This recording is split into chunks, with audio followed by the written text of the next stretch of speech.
So I'm Flight Lieutenant Roger Cruikshank, and the reason I'm here is to try and fight the stigma that's attached to mental health. I have gone through this with my close family. I lost my mother to suicide, and ever since that day in April 2010, I've been really wanting to fight the stigma and get people more open about it. It was completely out of the blue to me and to our family, and ever since then I've discovered that there is a stigma, and all we need to do is talk about it and communicate, and various things that I'll go into the interview, but I just wanted to introduce the book Speed of Sound, Sound of Mind, with all profits going to Help for Heroes and Scottish Association of Mental Health.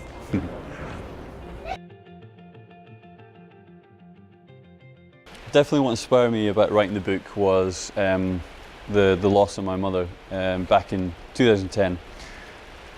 She took her own life, and from that completely, as it would, rocked my world and completely changed my perspective really on things that were important.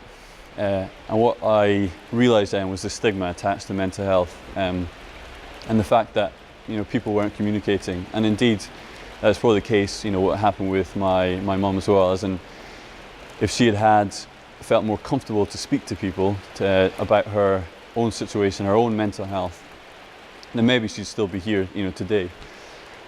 So it has given me that driving force, and that driving force, and people joking about how I should write a book, with all the kind of the stories that I've got. As you've maybe seen, or we briefly discussed before, I've got 9 pins in a plate in my leg, and I've got 4 metal coils on my face. This from a skiing crash, and then my face from a mountain bike crash. And so that, coupled with the loss of my mum, and myself and my family having to cope with that loss, then I've certainly got stuff to talk about. I mean, everyone says they've got a book in them. Everyone's got baggage. Things have gone wrong, but that's what we really talk about in the book. Is how to overcome that. How to not just stay positive. That's almost too simple, but how to overcome adversity when things go wrong.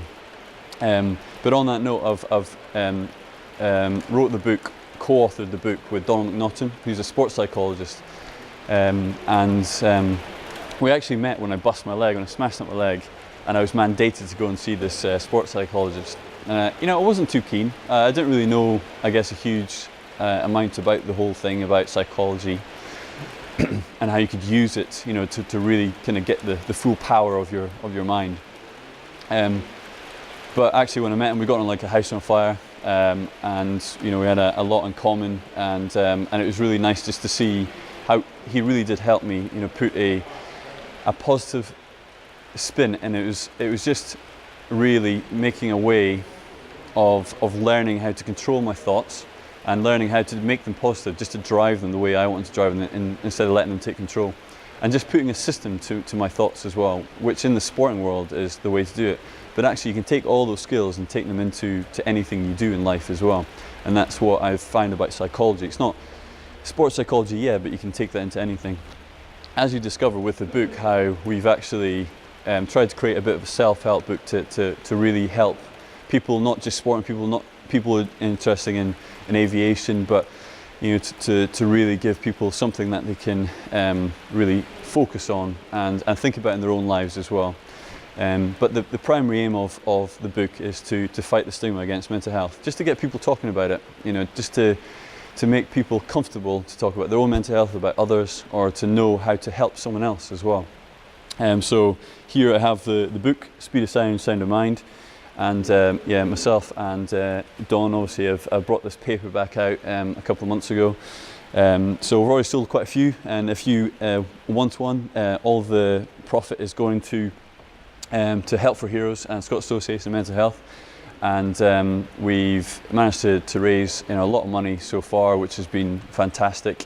But if you would like one, then please get in touch with me on facebook.com/Speed of Sound 2016, and just send me a message there, and I'll give you the links to where to donate. Basically at Just Giving, we've got a website set up for that. Also though, if you've got a Kindle or want an electronic version, then just type Speed of Sound, Sound of Mind, the title of the book, into Amazon, and it'll come up there. And yeah, please support us with this great cause, and just help us as a society get better at communicating. You know, simple as that. We can do better, and I think everyone's really starting to talk about mental health, which is the main point. It's fantastic. So how did the writing process get started? Yeah, so you know, being a pilot in the Air Force, we've not got much time. We're pretty busy people, so actually it was when I went to the Falklands, because we're doing the air policing out there, and I've been out a couple of times now, and I had lots of time to kill actually, because there you're there on call, and you do you know, QRA shifts every couple of days or so. So because of that, you're actually sitting around in your rubber suit, ready to go at a moment's notice, like we were talking about before with the QRA type stuff. So actually I had a lot of time to sit down and write the book out. So I actually managed to write it in a fairly short amount of time, you know, in a couple of months. But then that, with combining forces with Don McNaughton and coming up with a plan of how to best you know, put the book out there, how to best advertise it, and how best to structure it as well, to make it into a self-help book that's going to help people, but then hopefully an interesting read as well, with aviation, some of my stories that you've heard, and my skiing world as well. You know, some stories from the ski racing and how I managed to get to the Olympics, which, trust me, I really didn't think I'd actually manage to qualify because of the broken leg. And then obviously looking into mental health and trying, you know, I've wanted to be very open about what has happened to me and my family and how we coped, and what exactly happened with my mum. You know, I still don't have all the answers, but I talk about that and try to share my experience so that others can learn from it, or it can help them through the dark times as well, you know, themselves.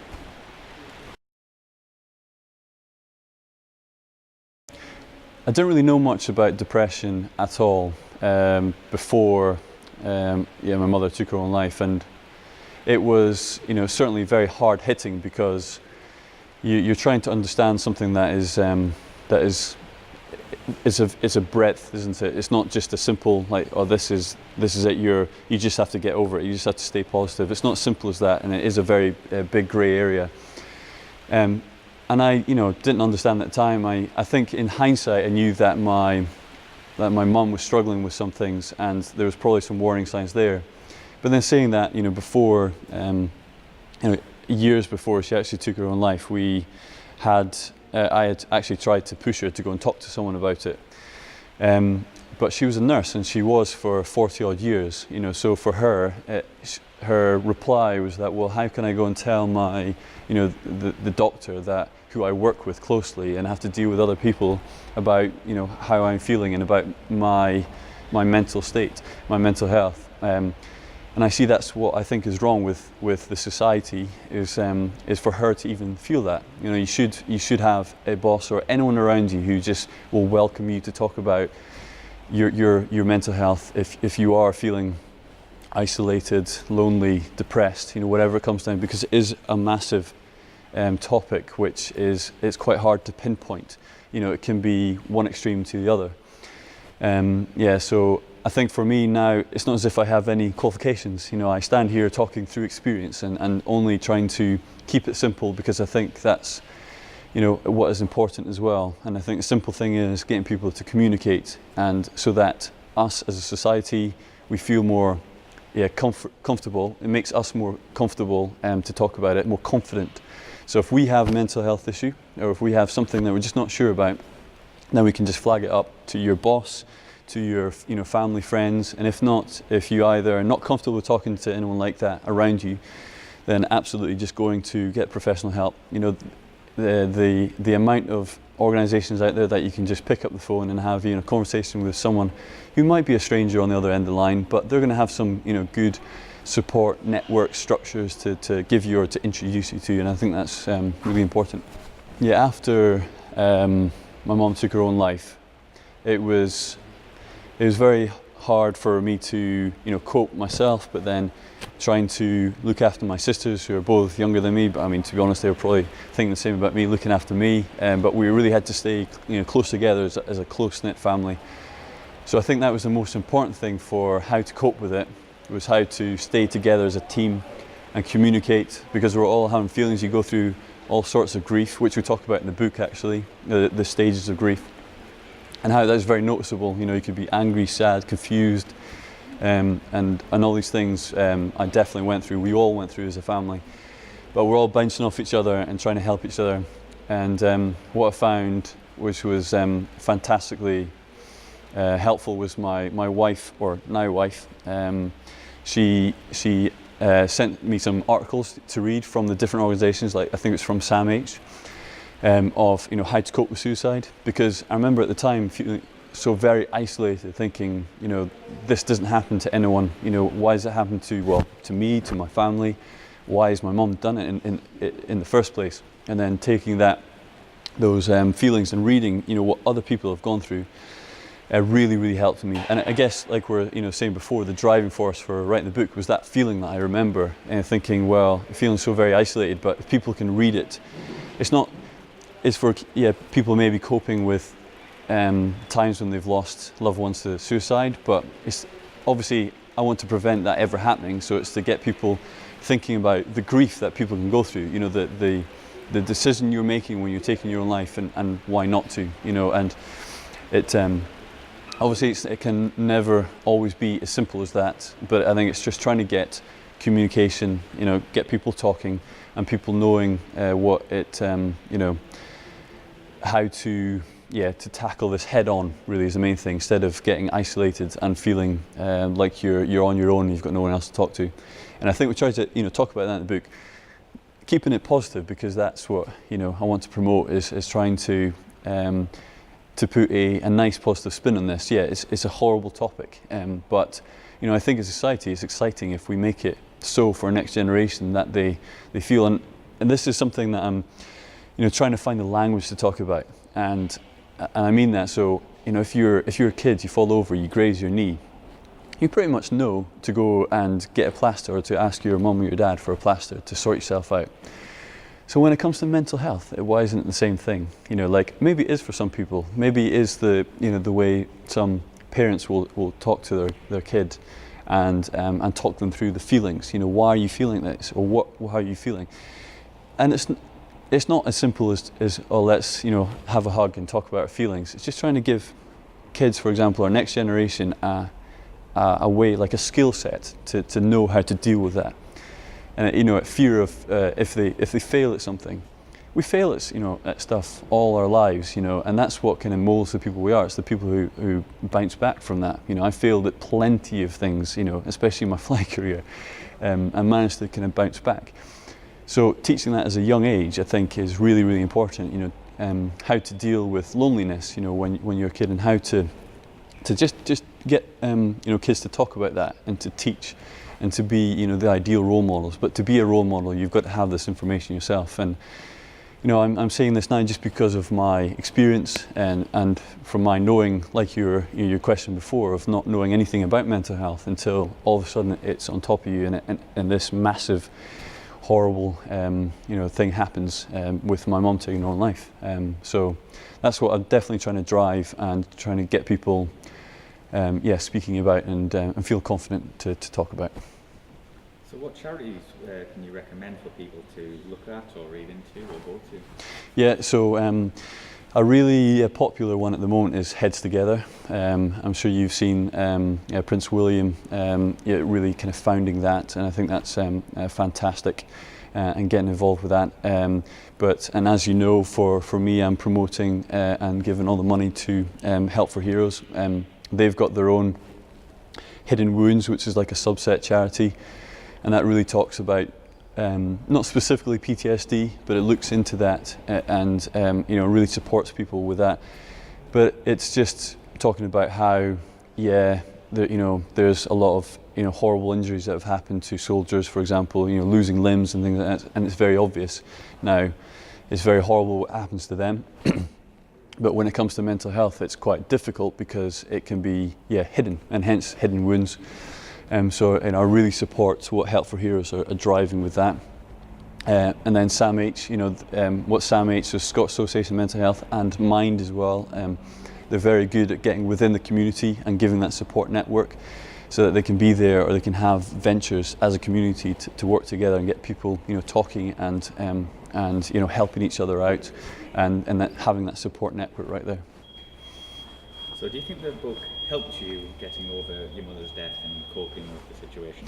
Yeah, I think it definitely did, because with me writing the book, it was very therapeutic, to get my feelings out there, it kind of structured and put my way of thinking onto paper. But also as well because what a lot of people say when it comes to mental health, to give is very good for your mental health. To give to charity, to help out, to volunteer, all sorts of ways. And for me, being so busy with the Air Force, I've always liked to kind of get involved and volunteer for different things, but I wouldn't have the time. I hate saying that, but I just wouldn't have the time. So I find that this book is a perfect way, to use the good old joys of social media to get it out there, and then to have people reading the book and making it, and hopefully it helping them and just being thought-provoking and getting them to talk about mental health has really worked, and so far it's been fantastic. So yeah, that's what I've gone for. Can you just tell us where you can find you on social media? Yeah, sure. So on Twitter you can find me at Rod Cruikshank. So Cruikshank, everyone gets this wrong, it's spelled Cruickshank. And then on Facebook we've got, it's kind of the hub for promoting the book, and talking about mental health, and talking about I try to keep loads of videos on there as well. So that's facebook.com/speedofsound 2016. So please look me up and help me promote the cause of mental health and fight the stigma. We can all do it together as a society. We just need to get talking and communicate properly.